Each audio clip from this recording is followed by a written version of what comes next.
Assalamualaikum. Salam sejahtera. Okey, jumpa lagi kita hari ini. Minggu depan ada seminggu lagi. Lepas tu kita akan bersebuka ya pada 22 hari bulan. Secara bergilir lah. Secara bergilir. Jadi cikgu akan cuba habiskan bab 8 ni sebelum kamu datang ke sekolah lah. Jadi cikgu buat rakaman supaya kamu boleh lihat pada bila-bila masa. Okey. Jadi hari ini cikgu akan terangkan bab 8. Tajuknya ialah kebijaksanaan raja dan pembesar Melayu menangani cabaran barat. Jadi dalam bab 8 ni apa yang awak akan belajar ialah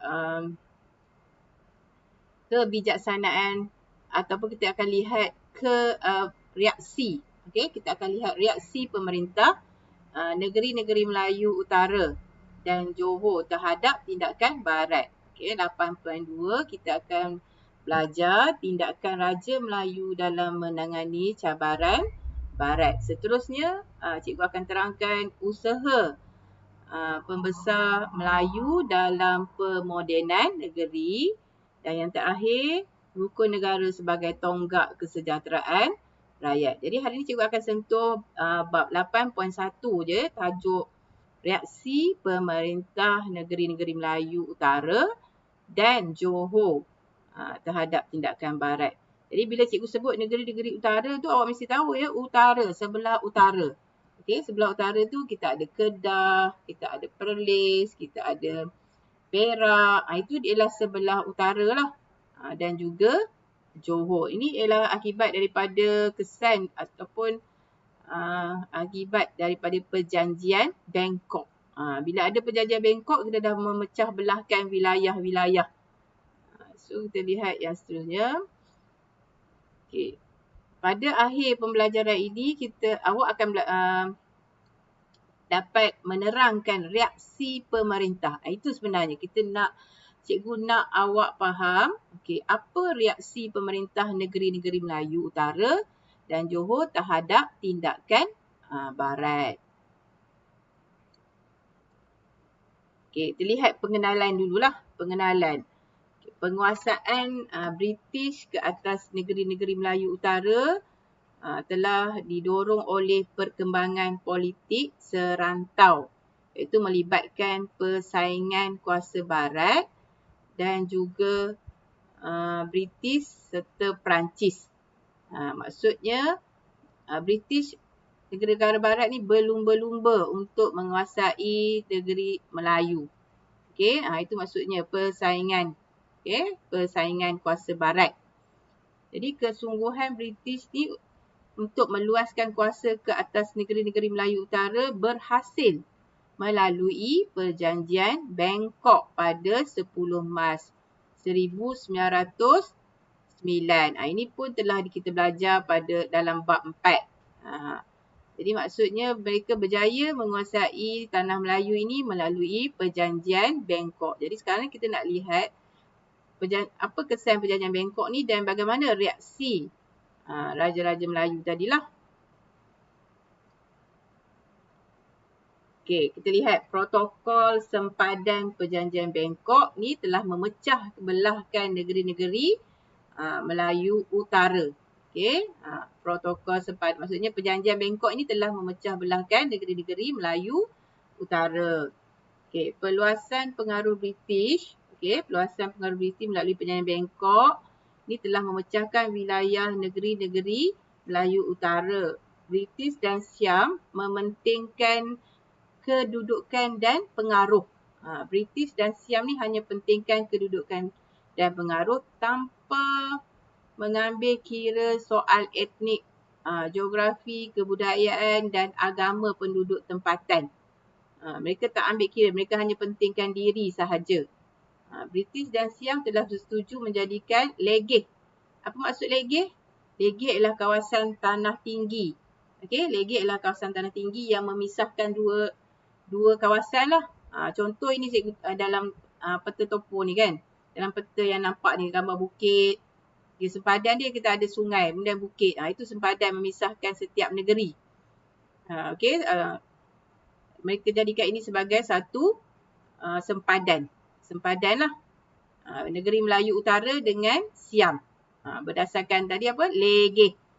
Legeh ialah kawasan tanah tinggi. Jadi British dan Siam ni bersetuju menjadikan Legeh dan lembah sungai sebagai pembahagian lah, menjadikan pembahagian atau garisan sempadan. Berdasarkan protokol sempadan perjanjian Bangkok. Jadi nampak tak di situ dia dah terpisah lah. Okey, sudah ini peta menunjukkan wilayah dan pulau yang menjadi milik Siam dan naungan British. Okey, ni peta ni nampak pembahagian kawasan. Itu yang pertama tadilah dari segi kesan perjanjian Bangkok. Okey. Yang kedua ialah reaksi pemerintah negeri-negeri Melayu Utara terhadap perjanjian Bangkok. Apa reaksi negeri Melayu Utara? Okey, lihat dulu Perlis. Okey, Perlis telah kehilangan wilayah Pujoh yang terletak di sebelah utara Sungai Perlis. Maksudnya negeri negeri Perlis ni satu daerah dia yang bernama Pujoh ni. Okey. Sekejap cikgu. Cikgu tunjuk wilayah Pujoh, okey, yang terletak di utara tu telah menjadi hak milik Siam. Jadi Raja Said Alwi Jamaludin membantah tindakan Siam mengambil wilayah Pujoh ke dalam wilayah Setul. Jadi Raja Said Alwi marahlah. Itu maksudnya itulah reaksinya. Reaksi raja maksudnya ataupun reaksi pemerintah ni, mereka jadi marah bila wilayah mereka telah diambil oleh bahagian Siam. Jadi wilayah Pujoh ni jadi sebahagian dari Perlis. Sebelum ini Pujoh ditadbir oleh kerajaan Perlis melalui penghulu Kuala Perlis. Okey, itu di Perlis. Kemudian di Kedah, Sultan Abdul Hamid Halim Shah tersinggung kerana tidak dibawa berunding. Jadi Kedah telah hilang wilayah Sador, Setul, Pulau Terutau, Butang dan pulau-pulau sekitarnya.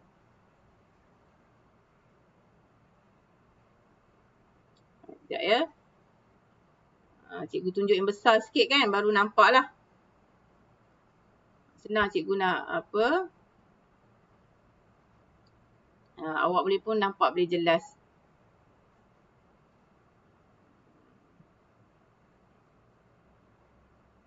Okey, tadi nampak jelas sikit kan kawasan Legeh. Ini kawasan Legeh. Okey. Okey, kita sambung di sini tadi kan. Reaksi pemerintah. Kita tengok tadi Perlis cikgu dah terangkan. Kedah. Okey, Kedah. Senang cikgu nak ambil pen nak ni. Tadi kalau Perlis rajanya ialah Said Alwi. Kalau Kedah ialah Sultan Abdul Hamid Halim Shah. Tersinggung kerana tidak dibawa berunding. Jadi bila tak berunding, kemudian wilayahnya diambil oleh orang lain, tentulah raja ni marah Wilayah-wilayah yang dia hilang ialah Sador, Setul, Pulau Terutau, Butang dan pulau-pulau di sekitarnya. Banyak kan kehilangan. Jadi Sultan Abdul Halim menegaskan bahawa sempadan baharu Kedah Siam harus ditentukan ikut kriteria sempadan yang sedia ada. Baginda amat murka. Baginda amat murka. Murka ni maksudnya marah. Dan menyatakan tidak akan memaafkan pihak yang menjual negeri Kedah seperti jual seekor kerbau. Itu menurut Sultan Abdul Halim. Ini ialah Sultan Abdul Halim. Kalau awak lihat buku teks kan, boleh rujuk buku teks muka surat 201. Muka surat 201. Yang ini ialah Said Alwi. Yang atas ni ialah Said Alwi. Ini Perlis. Yang ini ialah Sultan Abdul Halim. Itu ialah reaksi di Perlis dan Kedah. Seterusnya kita lihat di Terengganu. Apa reaksi pemerintah Terengganu terhadap perjanjian Bangkok? Perjanjian Bangkok tidak diterima sama sekali, terutamanya dalam kalangan sultan, ulama dan pembesar. Sultan Zainal Abidin ketiga. Sultan Zainal Abidin ketiga telah mengecam tindakan Siam menyerahkan Terengganu kepada British tanpa pengetahuan baginda dan pertahankan. Jadi baginda ingin mempertahankan kedaulatan negeri. Jadi memang Sultan Zainal Abidin ketiga ni memang sangat marahlah. Kenapa melalui perjanjian Bangkok Terengganu diserahkan kepada British. Jadi baginda menegaskan Siam tiada hak ke atas negeri Terengganu. Jadi penghantaran bunga emas adalah tanda persahabatan, bukan tanda kekuasaan. Bagi Terengganu yang hantar bunga emas itu adalah tanda persahabatan. Tapi Siam di sebaliknya. Siam mengaku macam dia menguasai negeri-negeri tersebut lah. Jadi pada 24 Mei 1909 baginda mengemukakan bantahan kepada Gubernur negeri-negeri Selat. Itu reaksi di Terengganu. Ingat ya, di Terengganu sultannya Sultan Zainal Abidin ketiga. Dia memang marahlah kepada Siam.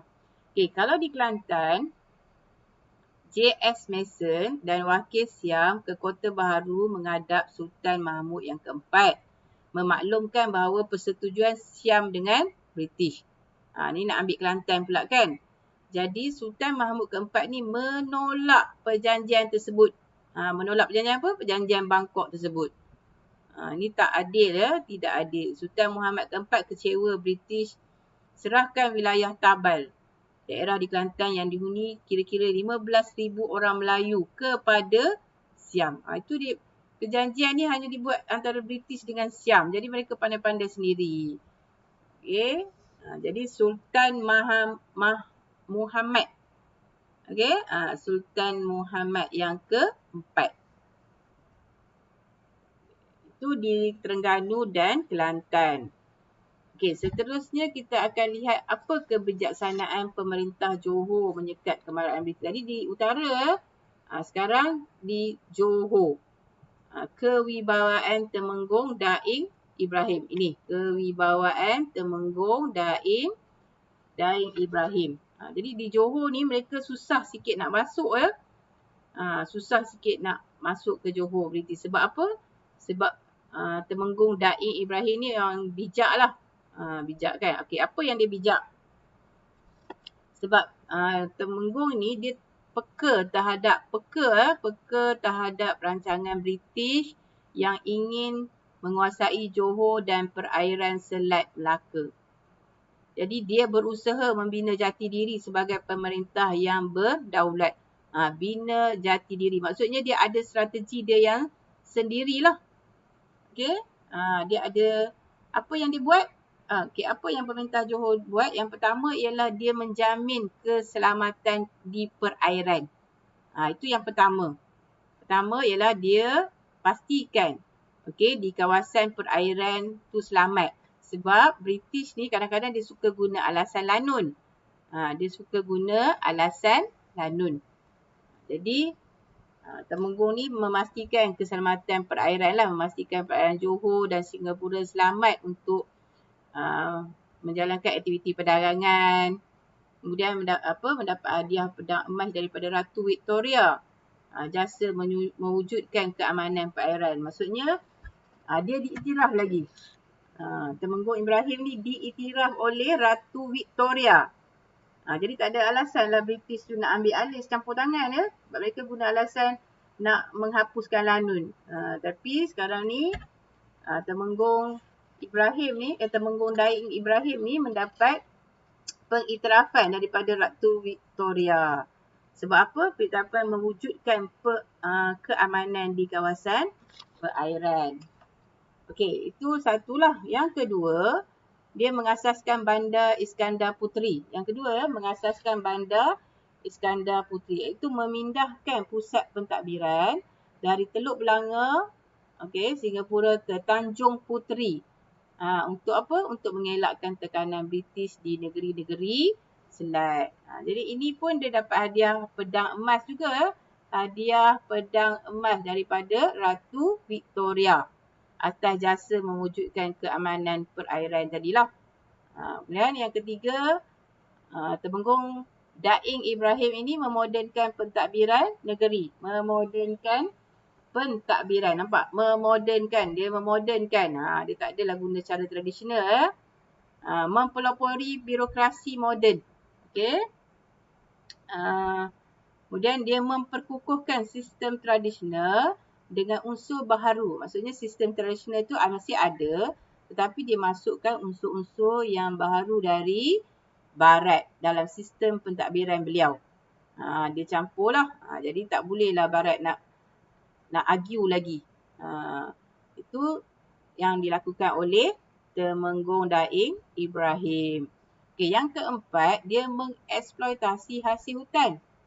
Maksudnya hasil hutan utama, yang utama ialah getah.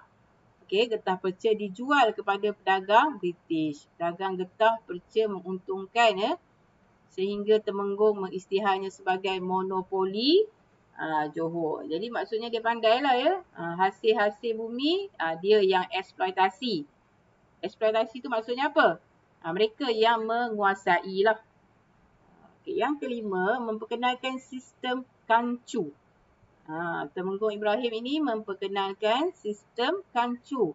Apa dia sistem kancu? Menggalakkan kemasukan orang Cina untuk mengusahakan tanaman gambir dan lada hitam. Okay, kemasukan orang Cina. Kancu ialah kemasukan orang Cina. Maksudnya dia menggalakkan kemasukan orang Cina lah.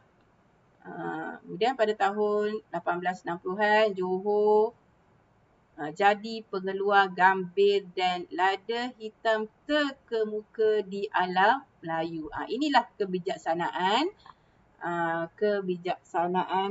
ataupun kewibawaan Temenggung Ibrahim. Jadi sukar sikit British untuk menguasai Johor.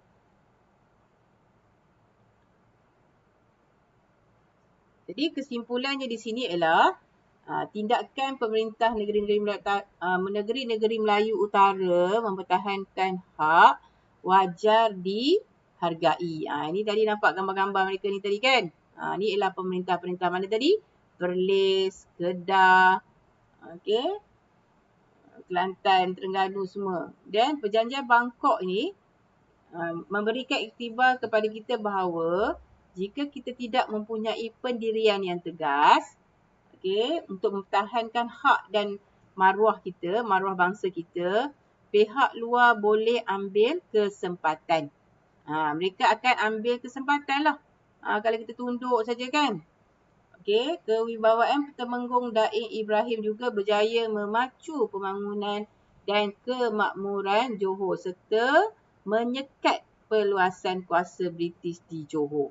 Kita kena ada pemerintah yang bijaksana dengan berwibawa. Barulah orang luar tak boleh campur tangan. Itu kesimpulan lah. Apa elemen kebatnya?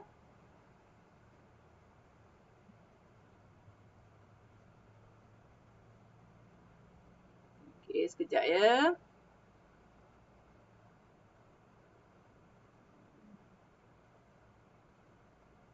Nanti 8.2 cikgu akan sambung pada minggu depan lah ya. Ini tajuk pada minggu hadapan. 8.2. Tindakan Raja Melayu dalam menangani cabaran Barat. Tadi yang terakhir tadi, apa kebat dia? Protokol sempadan perjanjian Bangkok memecah belahkan masyarakat Melayu. Khususnya di sempadan Kelantan Siam. Kesimpulannya lah ya yang dapat cikgu jelaskan.